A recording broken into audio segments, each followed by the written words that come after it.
Howdy ho, my peeps, and welcome to Chapter 4. I've had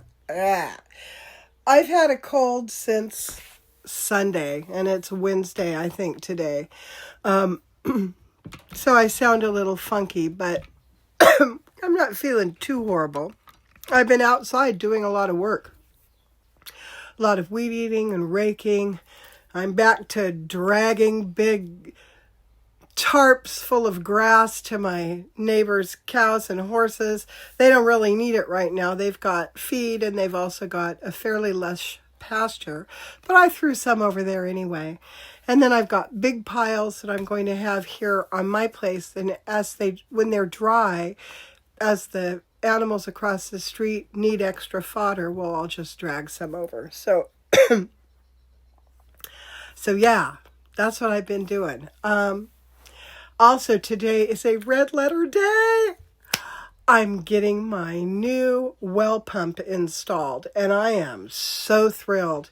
It's been, as you guys have been following me will know, months and months since I've had water being pumped up out of my well and, into my house. I've been relying on my neighbor across the street who owns the cows and the horses to let me fill my holding tank every week or two. But we've gotten to the point in the year where, with needing to water the garden now and needing to run the swamp cooler, we can't. We'd be through 1,500 gallons in 3 days easily with those things going. So the timing just kind of worked out. I ended up getting the money together about the same time that we're going to be having our last rains, and we've already moved into warmer weather. I think it's somewhere in the high 80s here today. Might be 90. But it's going back to cool weather again for about a week because we've got rains coming in again. Rains in May. How unusual that is for this area. Very unusual. So yeah,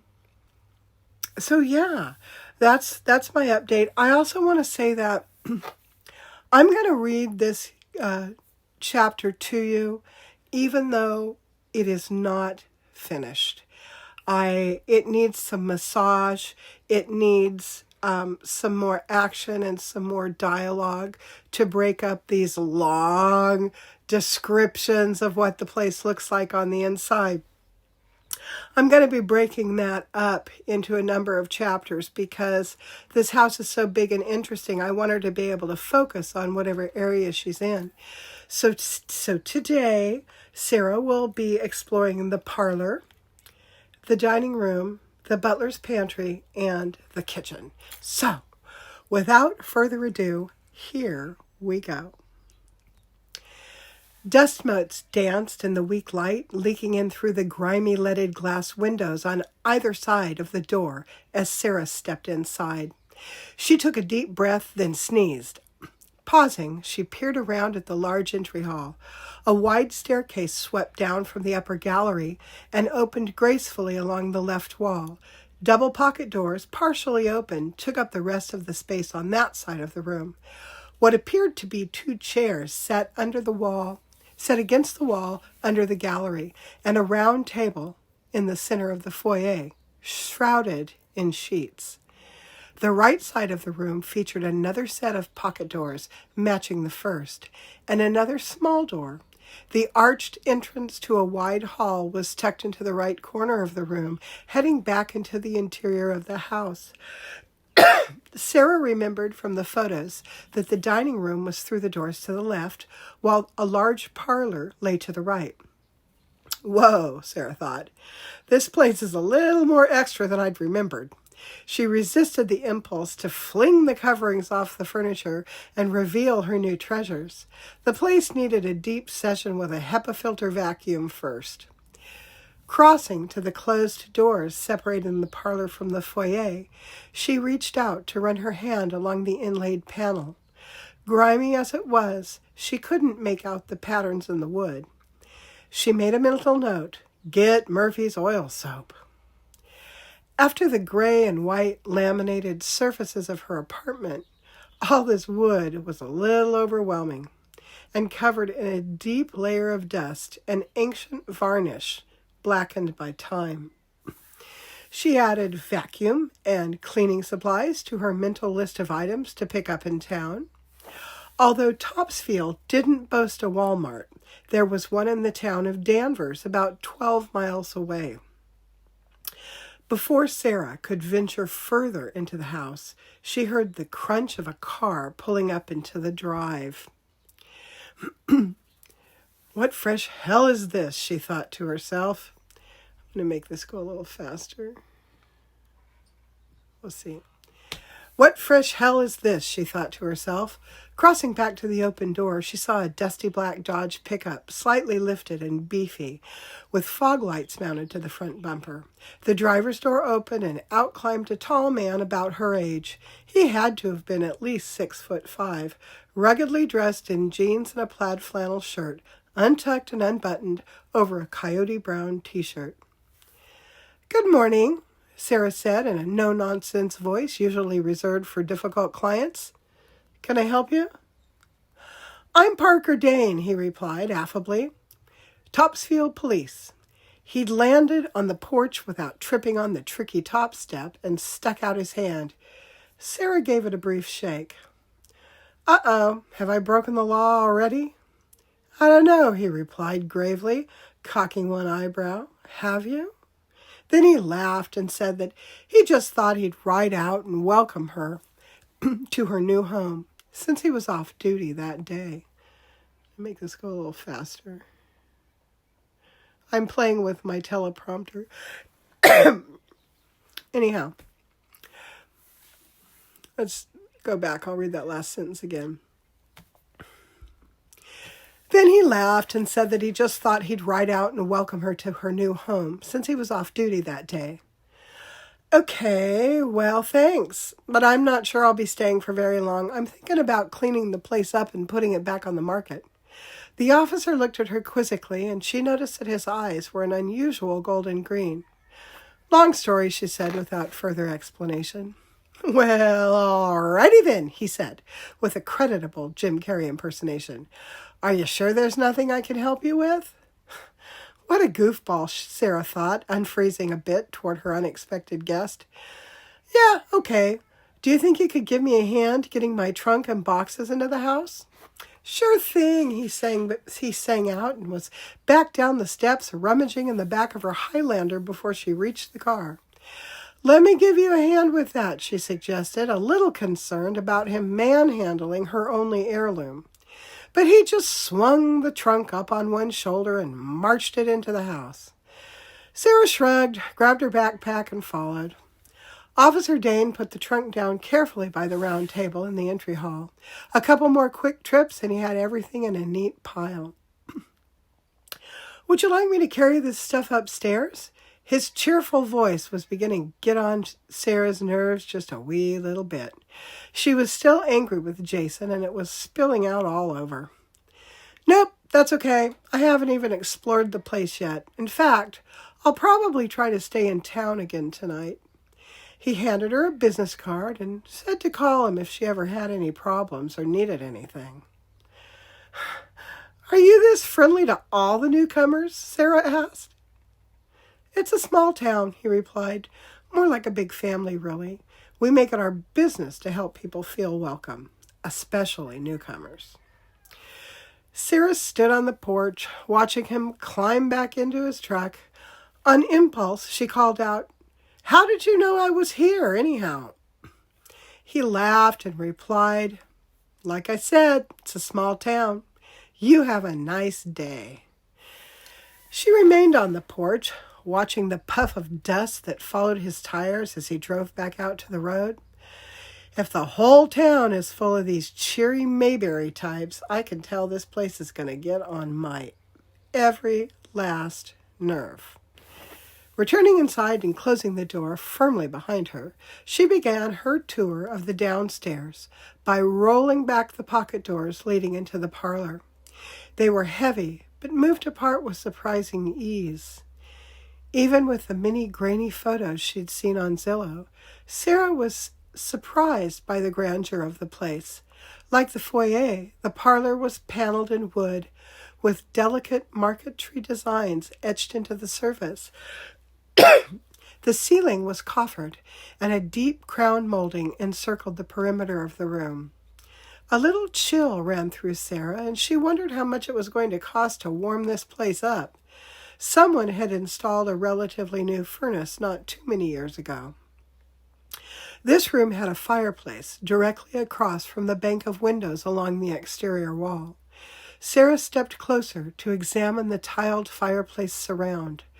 The colors of the glossy tiles were subdued: Payne's gray, celadon, emerald, claret, butter yellow, and dusty blue. From across the room, they appeared to be a typical Art Nouveau, or maybe it was a craftsman style, with stylized, swirling vines and leaves. On closer inspection, she saw that the tiles were dominated by the figures of two crows facing one another, within the center of each tile. A frog and a newt hid among the leaves beneath their feet, while a bat and a moth flew over their shoulders, with a faint outline of the moon behind them. She nearly jumped out of her skin when the loud screech rang out behind her. Spinning around, she saw a large crow standing on the narrow ledge outside the window. It paced back and forth, cawed a few times, and then flew away. Geez, Sarah thought, this place was beginning to register ever so slightly on the creep-o-meter. The idea of living here with Jason had seemed like a creative adventure, a chance to transform this dusty old place into their dream home. Well, her dream home. Anyway.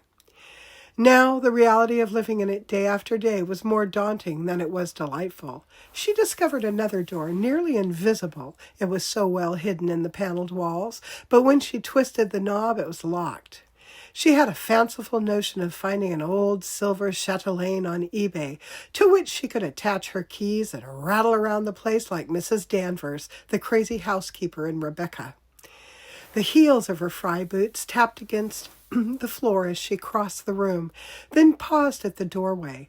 Reaching out, she tried the old-fashioned push-button light switch, but no illumination came from the enormous crystal chandelier hanging in the center of the room, which had probably been wired for electricity decades ago. She'd need to find a handyman.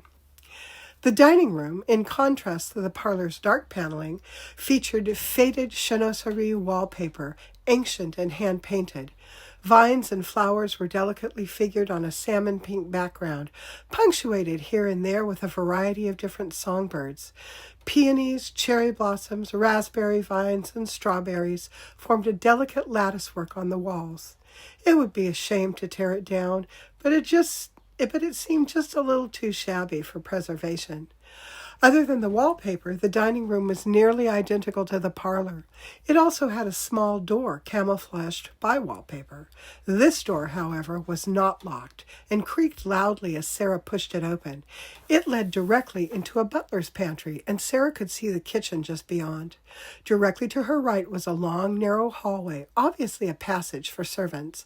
The locked door in the parlor must open into this hallway, she surmised, but the kitchen called to her. Passing through the butler's pantry, she noticed tall glass-fronted cabinets, their glass as dingy as the rest of the house, but she could make out objects on the shelves. A long green marble countertop stretched the length of the space, with drawers and doors beneath. China, crystal, silver, serving vessels, and table linens would have been stored there. The wall opposite was painted a drab institutional green. She noticed a wooden ruler hanging by a bit of leather cording on a hook on the wall just outside the kitchen entrance. The kitchen was a true step back in time. Along the back wall were a variety of freestanding cupboards and closets, with a huge porcelain sink beneath a window overlooking the grounds to the back of the house. The sink had an integrated drain board with grooves molded into it, so the water from the clean dishes would drain into the sink more easily. When she twisted the porcelain knob marked C, clear water gurgled out. She realized that she was exceedingly thirsty. She cupped her hand and drank directly from the tap. It was cold and sweet. The left wall featured the most interesting wood-burning cook stove Sarah had ever seen. It was a combination of soapstone and bright blue porcelain tiles in a black iron framework. The stove was set into a large open hearth with a narrower alcove beside it, which Sarah remembered was called an inglenook. The large fireplace probably allowed for cooking over an open fire when the house was first built. Running the entire length of the right wall was another counter, the twin of the one in the butler's pantry, with similar cabinets above and drawers below. The floor of the kitchen was covered in black and white asphalt tiles, the kind that became so popular in the 1950s. Sarah wondered what lay beneath the tiles, probably a wide plank floor of pine or spruce. Dominating the center of the kitchen was a large square oak table. 4 simple lighting fixtures of white milk glass hung from the ceiling toward each corner, with a 5th directly above the table. The room was fascinating, but the most interesting feature was that it still contained many of what Sarah could only guess were the original pots and pans hanging from hooks by the inglenook, plus tools and utensils in a large crock. Sarah was longing to explore all the drawers and cabinets, but it was mid-afternoon and she needed to make arrangements for lodging that night. She made her way back to the foyer through the dining room. Fishing her cell phone from the leather tote, she went out onto the front porch and sat in one of the 2 rockers, conveniently placed there. Before she could Google a list of possible hotels, her phone rang. Unknown caller. She considered letting it go to voicemail, but answered it anyhow. "Hello?" she answered warily. "Good afternoon," said a cheerful female voice. "Is this Sarah Howe?" Without waiting for Sarah to answer, the woman continued, "I'm calling to confirm your reservation to stay with us at the Topsfield Inn tonight." Sarah was bemused. "How did you know I needed a reservation?" The woman laughed. "Parker called and said you'd be staying in town, so I thought I'd go ahead and let you know we have something for you tonight." Sarah realized that she'd never given her cell number to the policeman. "How did you get my number?" The sound of Sarah's own brittle voice bothered her. "Oh, I called Karen." Sarah was silent for a moment, not quite knowing how to respond. "Hello? Are you still there?" Sarah finally found her tongue. "Yes, yeah, okay. What time is check-in?" "You just come on out any time. Your room is waiting for you. See you later." And the cheery voice was gone just as abruptly and mysteriously as it had arrived.